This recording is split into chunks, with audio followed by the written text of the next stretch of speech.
It is this moment each year, my final comments before Christmas on the Jazz Trucks airwaves, where I open my mouth and make a statement about the year just completed. This year, because he's just sent his little girl off to serve in Iraq, I'm going to let Norman Brown have the final tug in a moment at your heart and make everybody proud.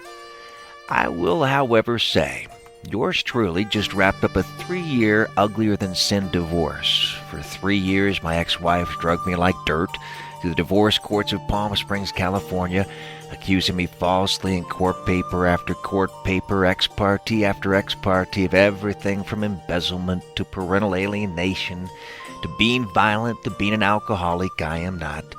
3 long horrid years of being taken down what they call the crazy woman road, wiping me out financially from attorney fees.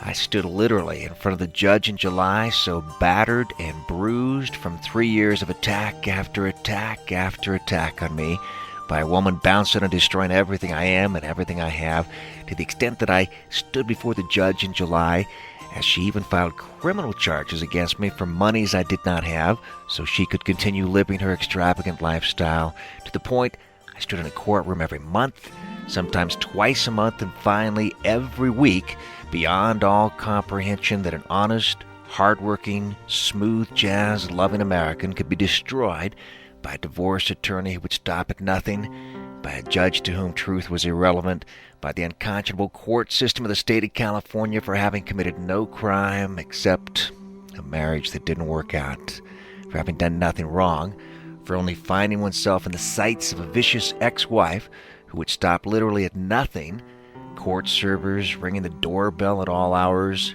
court servers stepping out from between parked cars in restaurant parking lots in front of our 10-year-old son during child exchange, until finally the last week of September, faced with a court date the day before the start to the 23rd annual Catalina Island Jazz Trucks Festival, I did what I'd promised myself I would never do. I gave in to save just the ability to continue. Giving her everything I had and more, keeping only my career, my mountain cabin, and the shirt on my back, giving her completely the $1 million Palm Springs home, just to get rid of the biggest mistake I hope to ever make. So, guess what? Art's safe to talk to again, folks. And guess what? It's all perspective in this so completely changed economic world where foreclosures are like closing bank accounts. Guess who's stuck now with the $5,000 a month mortgage? Not me. My mountain cabin mortgage, $558.25. Honey, there's no crying in baseball. Be careful what you wish for.